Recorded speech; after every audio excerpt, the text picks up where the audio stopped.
we are here as the Zimbabwe National Students Union, spurred on by the current prevailing social and political, social and economic crisis bedeviling Zimbabwe at this current moment.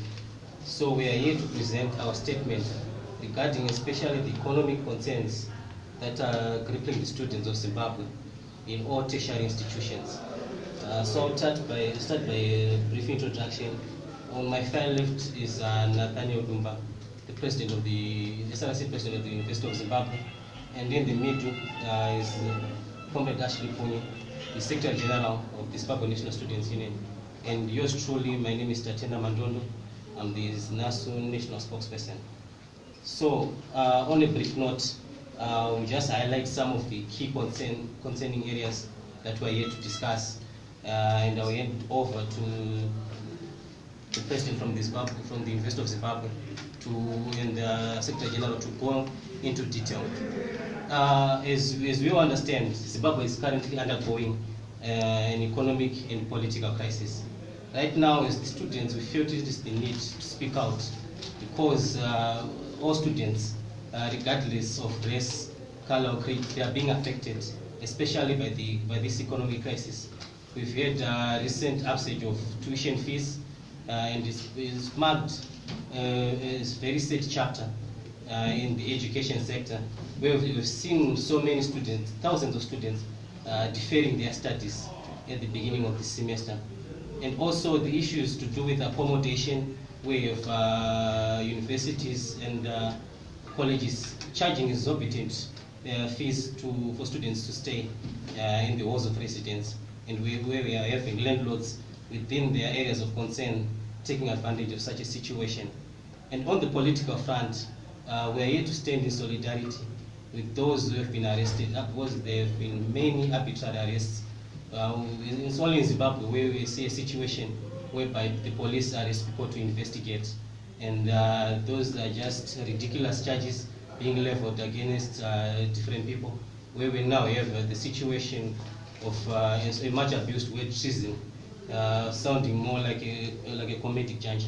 So at this moment, I'll pass on to the president from the University of Zimbabwe to go into detail. A pleasant afternoon to you all. We are here as the Zimbabwe National Students Union to clarify on issues that we've seen that they are of much concern in terms of the welfare of the students, because our duty, our role is to defend the students in terms of having their academic freedoms, because academic freedoms they span across their welfare, their general welfare, their learning environment, and so forth issues. So I would want to make it clear that issues that are affecting students, they are not institutionally based. In other words, I'm trying to say issues that are affecting students, they are macro in nature. That means it is the politics of the day that determines how best the student is going to receive a decent education. It is the economy of the day that determines what students are going, the struggles of the students, whether they are going to have a better, decent education or not. So basically, where we can see that there are a lot of issues concerning the welfare of students in relation to food prices. Because if you see that, if you check around the prices of food, they rose up, yet most students are non-resident students are taking, for example, at the University of Zimbabwe, because the population at the University of Zimbabwe is 18,000 students, of which around only 6,500 students are on campus accommodation. That means around 12,000 students they suffer the most problems that are in the environment in relation to food, because you can see that in Mount Pleasant, the landlords they are charging exorbitant rentals. Is going, the least that you can get per month without food and transport is $80 United States, of which $80 United States when most parents in the civil sector they are being paid in RTGS dollars. that means they are earning $500 less. That means the salary of a parent cannot fend for just accommodation without food and transport. So we can see that the economic situation in the country is the biggest problem that is being faced by students. As students, we saw that it is our duty to speak out. It is our duty to inform the nation, those in the institution, those in influential positions who knows, especially the Minister of Education, because I think they are not taking heed of the struggles that students are facing, because we cannot confront be it the Vice Chancellor of the university to say transport fees from Rizende to UZ campus, they are charging $2 fee. You cannot confront the Vice Chancellor because it's out of his jurisdiction. That means it is these are issues that are macro in nature, that which cannot be addressed by any official at the University of Zimbabwe. So we are here as the Zimbabwe National Students Union to say no. Let's consider the students. Let's stand with the students, because we are not the future of tomorrow but today.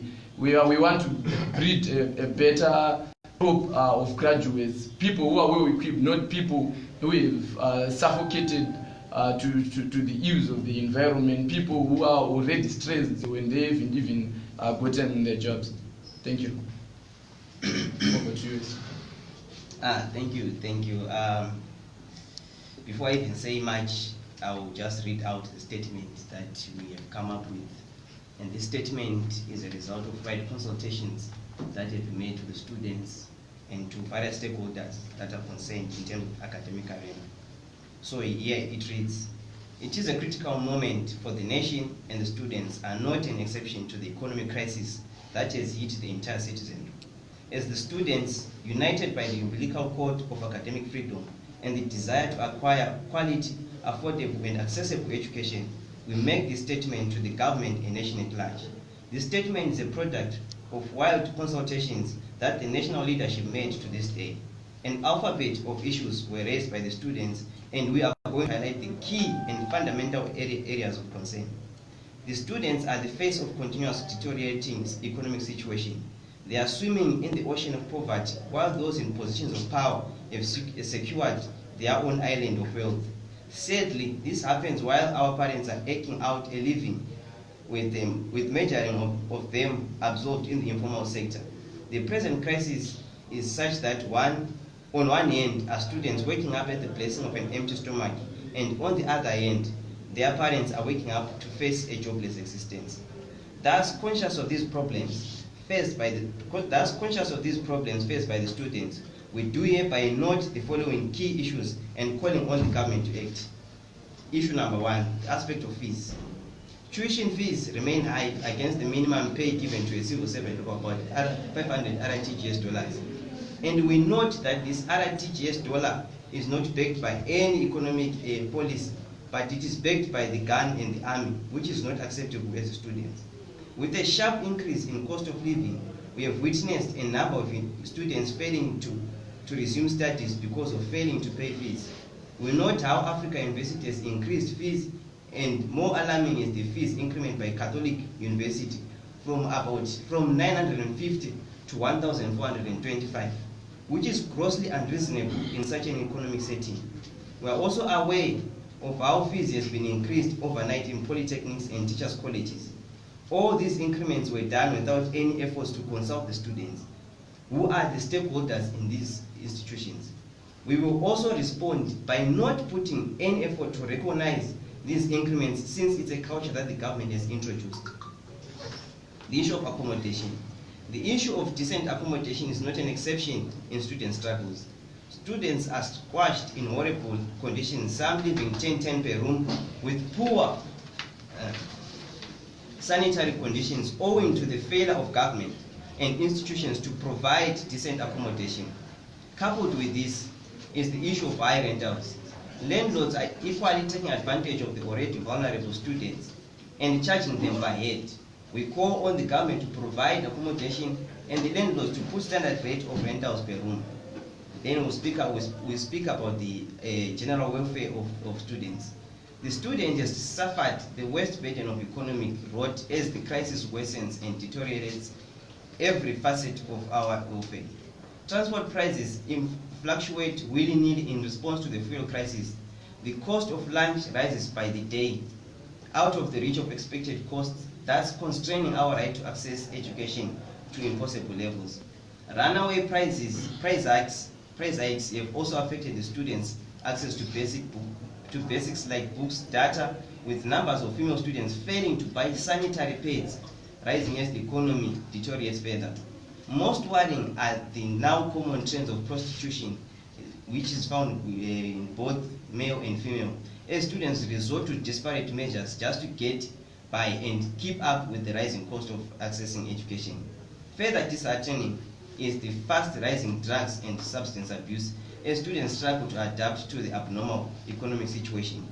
Worst cases have even resulted in cases of severe depression, which has led to cases of suicide on campus. There is massive violation of human rights that we have seen. We have noted with concern continuous violation of students' rights by the state. On the 4th of March, just yesterday, the Lubani SRC President Silas Makusha and 5 of other student leaders were arrested for demonstration and were detained at Bulawayo Central Police Station. And as we speak now, we have students, 5 students who have been arrested at Masvingo Great Zimbabwe University. And these are things that we stand against and condemn in most strongest terms. The Constitution of Zimbabwe guarantees the right to demonstrate. We also speak to the recent utterances of the minister who calls for the scrapping off of the useless degrees that he calls.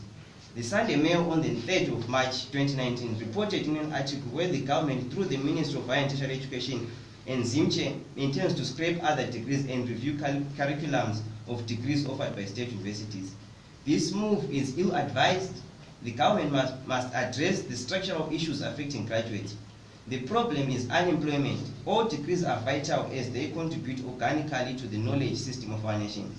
We call for the government to stop forthwith with this command policy implementation and rather consult all stakeholders before any policy is formulated. We have seen how the government is saying that the degrees are useless, but in actual fact it is the government that is failing to provide industries, failing to provide jobs. Next thing that they are going to tell us, they are going to close hospitals and say that the medicine degree is useless. So this is what we are against and this is what we condemn in all strong terms. It is now a generally accepted norm and a global consensus that stakeholder consultation must be at the center of policy formulation in a bid to enhance ownership by all. We also stand in solidarity with the lecturers, teachers, and all members teachers in their demand for salaries in US dollars or the equivalent. ZINASU, after a consultation with students in Zimbabwe, we make the following recommendations. The ministry should ensure that at least some students get free education while the rest continue to get loans or pay the full tuition fees. Suitable procedures should be adopted to accommodate borrowers with low earnings or serious financial hardships for repayment. The government should make provision to provide affordable accommodation for students in the long run, whilst all universities should engage landlords to negotiate for affordable rent on behalf of the students. We call upon the Ministry of Higher and Tertiary Education and ZIMCHE to first ensure fair learning environment for students. We call upon the ZIMCHE to consult all stakeholders, students, lecturers, industry, when reviewing the curriculum. The process should be a developmental and not end up belittling our students or professions. The state should return to the rule of law and ensure constitution is respected. We also call for the autonomy of tertiary institutions. We want to make sure that we don't have a culture where there is a power concentration on the person of the president. Thus, we call upon the president to relinquish some of his powers, especially the one as chancellor of all universities. We want our universities to become the hub of knowledge, and thus we don't want any form of politicization or any form of contact with these political activities. We want it to be strictly academic and make sure that we promote research. If Karl Marx was to rise today, you find out that we are still talking about his ideologies. but we have not have creativity. Why? Because our institutions are captured, and that is what we're against. And in conclusion, we stand in solidarity with the arrested students, and together we stand with the former Gender Secretary Joanna Mamombe, who has been also detained. We call for her release and the release of all the political prisoners. This marks the end of the press conference. Thank you. Very good. Back to you. We would want to thank everyone who came. So at this moment, we are open to entertaining questions from members of the media, if there are any. Yes. Yeah, thank you. You raised a number of challenges, like what I did not pick, possible social elections rising out of it. Like I was saying, when similar challenges were raised in South Africa, we had campaigns like Fees Must Fall, which linked the students' socio-economic issues to the political resolution of the Senate. What do you propose to do with students? Sure.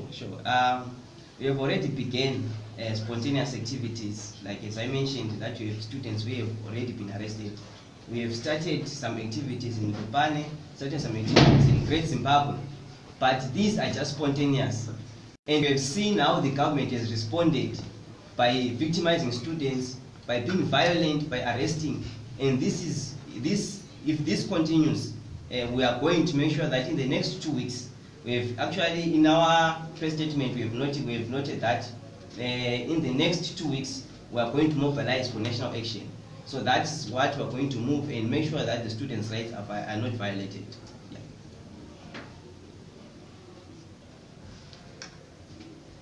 Sure. You are talking about just the demonstrations, just the movements, but what is it that you have done legally? Because we know that you are students, you are the future of today, right? So that means that the upholding of the rule of law should start with you. So what is it that you have done legally to make sure that the rule of law is upheld? Okay, first and foremost, we do abide by the principles of rule of law. What we don't want is what the law of Zimbabwe National Students Union, since time immemorial, we have always taken the legal route. We are not a banditry students union. We believe in properly mediated efforts to resolve any crisis. We are not an enemy of progress. That's why we have written countless petitions to the Minister of Higher and Tertiary Education, seeking an audience with them, providing solutions to whatever crisis we might identify. We are not only there to identify problems, but are there to proffer solutions. So if we are talking about legal routes, we have done those legal routes through petitioning, but also in terms of demonstration, we also abide by the Constitution, which is the supreme law of the land, which states that demonstrations are legal. And also in these demonstrations, we do not call for violent behavior. Actually, we detest any form of violence. If we are going to do demonstrations, there will be peaceful marches to hand over a petition or to seek an audience with the powers that be. What the media might want to know is, you say there are about 11 people that have been arrested so far. Yes. So are those people just going to languish in the cells? Because we know one thing, the students are suffering. They don't have money to afford legal representation. What is it that you have done for those 11 people? Okay, immediately what we did after the arrest of the students at Lupane State University was to engage the Zimbabwe Lawyers for Human Rights, who are already on top of the situation, trying to secure the release of the students. And it's very sad to know that those students have not been charged with anything. That's why you heard me saying this is surprising that it's only a state whereby the police arrest people to investigate. They have not been made aware of any crime they committed, of which we are sure they did not commit any crime. And the same goes for the students who have been arrested today at Great Zimbabwe University, Mashawa campus. We've secured the services of lawyers so that they get their freedom, which has been violated.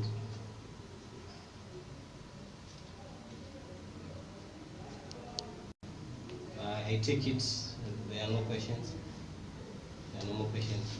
Okay, so we thank you for being patient with us today and entertaining our concerns.